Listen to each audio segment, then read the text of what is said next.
I spent years wondering why I sit up until 4 a.m., even if doing nothing particularly important.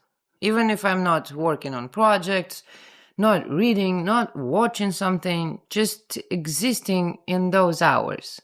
As if going to bed at midnight would steal something essential from me. I hate mornings, not sunrise itself. The light, the birds, the freshness, that part's fine. I hate what mornings were for 20 years straight. Violent extraction from sleep, forcing myself to override every instinct, voluntarily dragging myself into places where I hated literally everything. Another 20 years have passed since I last worked in someone's office. I work for myself now, doing only what I enjoy doing. Logically, I know mornings can't hurt me anymore, but habit remains. Each morning carries the weight of thousands of forced awakenings. Every evening of my childhood, since I was 3 years old, I was asking with desperate hope, is tomorrow a day off? That question wasn't childish curiosity. Before I'd developed any sense of self, I was already locked into someone else's schedule. Kindergarten, school, work, an unbroken chain of mandatory early mornings stretching across 2 decades. The only time I could claim as mine came after official bedtime, reading under blankets with a flashlight, stealing hours from tomorrow's predictive, repetitive, and relentless nightmare. Living on a boat temporarily shifted my rhythm a few times. I guess nature imposes different rules, but returning to regular life, the pattern reasserts itself. Because this isn't about chronotype, it's about mornings as triggers for a specific kind of systemic violence that shaped almost half of my entire life. For those who grew up in toxic families, night was often the only sanctuary. When manipulative parents finally slept, when constant criticism stopped, when you could exist without performing for someone else's psychological needs. The house that felt like a minefield during daylight hours became livable in darkness. You could move through spaces without triggering anyone's need for control, attention, or emotional regulation through you. For many of us, staying up late began as survival strategy, the only hours when home felt remotely safe. Even when you're finally free, night offers something irreplaceable, temporary non existence within systemic frameworks. No one calls past midnight with urgent demands. No unexpected visitors. Messages can go unanswered without explanation. Everyone's asleep. For someone with sensory sensitivity, this is the only time when stimulation drops to manageable levels. Not emptiness, but finally blessed quiet. That explains why it's also the best time for any creative activity. When I lived in Moscow, I'd drive through the city at night without destination. Grocery shopping at 2 a.m., no crowds, no performance of social normalcy. The city transforms into something bearable, even beautiful. The same principle applied. Spaces that felt hostile or overwhelming during daylight became navigable in darkness. For those who find daytime's sensory and social assault unbearable, night isn't avoidance. It's the only time any space, whether childhood home or urban environment, becomes genuinely habitable. During daylight, we have to wear the masks required for functional existence.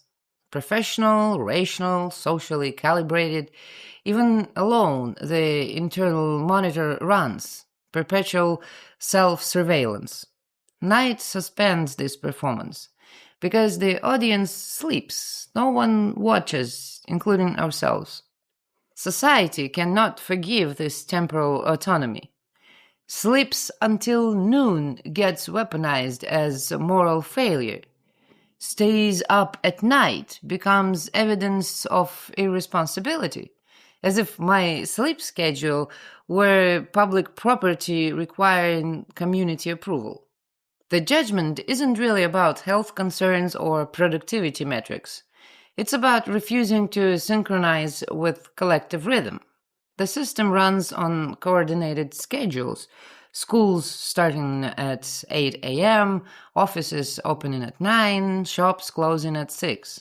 Those who operate outside these parameters become visible as resistors, even if resistance wasn't the intent.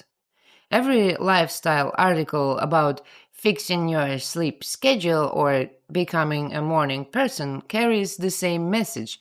Your natural rhythm is wrong. You need correction. The possibility that different bodies might have different needs or that forced synchronization might be the actual pathology, this never enters the discourse. Studies consistently find night owls suffer higher rates of depression and anxiety. The conclusion drawn: evening chronotypes are unhealthy. But correlation isn't causation, and the studies never account for a simple alternative explanation. People forced to live against their biological rhythm for decades might develop psychological distress not because they're night owls, but because they're chronically violated. When your entire educational and professional life demands you perform at your worst time, when every morning requires overriding your body's signals, when society frames your natural state as deficiency requiring correction, of course you develop anxiety. The pathology isn't the chronotype, it's the systemic insistence on temporal homogeneity. Those late night hours aren't procrastination, more like a reclamation. Every minute past midnight is stolen back from tomorrow's scheduled captivity. Yes, I paid for it with exhaustion, but that's my damage to choose, not imposed by someone else's schedule. It feels like a quiet, almost invisible refusal to fully comply.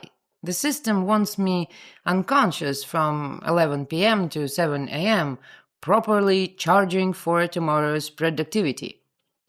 Instead, I take 4 hours for purposeless wakefulness.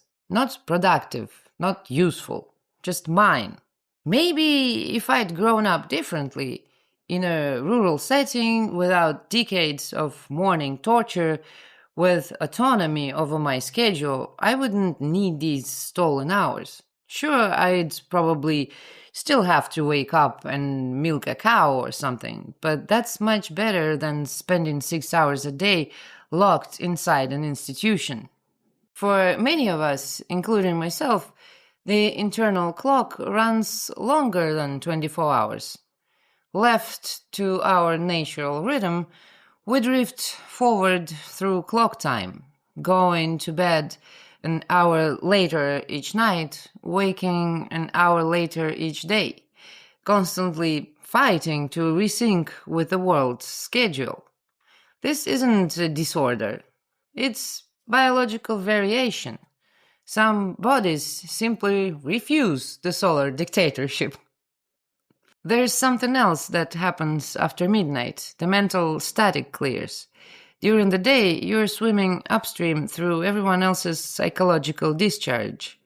But late at night, when everyone finally sleeps, the cognitive bandwidth opens up.